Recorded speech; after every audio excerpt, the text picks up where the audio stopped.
اگر شرعی احکامات کو ہم دیکھیں، معیار قائم کیا شریعت نے کہ جس شخص کے پاس اتنی دولت ہو جائے وہ زکوٰۃ ادا کرے۔ زکوٰۃ کا لاگو ہونا مشروط ہے نعمت کے پوری ہو جانے سے۔ تم زکوٰۃ ادا کرو جب تم پر نعمت پوری کر دی جائے۔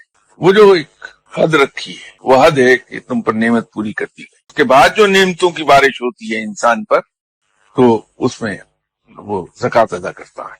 یہ بات قابل غور بھی ہے انسان کے لیے اور مقام شکر بھی ہے کہ رب نے یہ فرمایا کہ میری دی ہوئی نعمتوں سے، میرے دیے ہوئے مال میں سے زکوٰۃ ادا کر۔ یہ اس کی کمال مہربانی ہے کہ مال بھی اس کا اور اس کے دیے ہوئے مال میں سے جو ہم دوسروں کو کچھ دے دیں اس کا اجر بھی بے پناہ ہے۔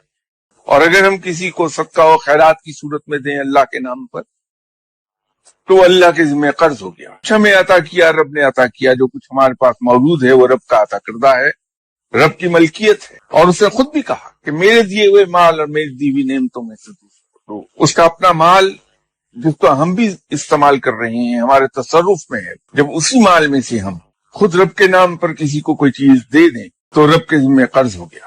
یہ سخاوت کی انتہا ہے۔ اسی لیے آپ صلی اللہ علیہ وسلم سخی کے بارے میں یہ فرمایا کہ سخی جنت کے قریب ہوتا ہے اور جہنم سے دور۔ یہ سنت رب ہے سخاوت، اور آپ صلی اللہ علیہ وسلم جیسا سخی ابھی تک دنیا میں کوئی آیا نہیں۔ آپ صلی اللہ علیہ وسلم عام دنوں میں بے پناہ سخی، اور اگر ہم اس کو یوں بیان کر دیں کہ رب کے بعد سب سے زیادہ سخی تو غلط نہیں۔ اس کے باوجود رمضان میں آپ کی سخاوت بے انداز مزید بڑھ جاتی۔ یہ جو ہم سمجھتے ہیں کہ زکوٰۃ صرف روپے پیسے پر لاگو ہوتی، فقیر یہ نہیں سمجھتا۔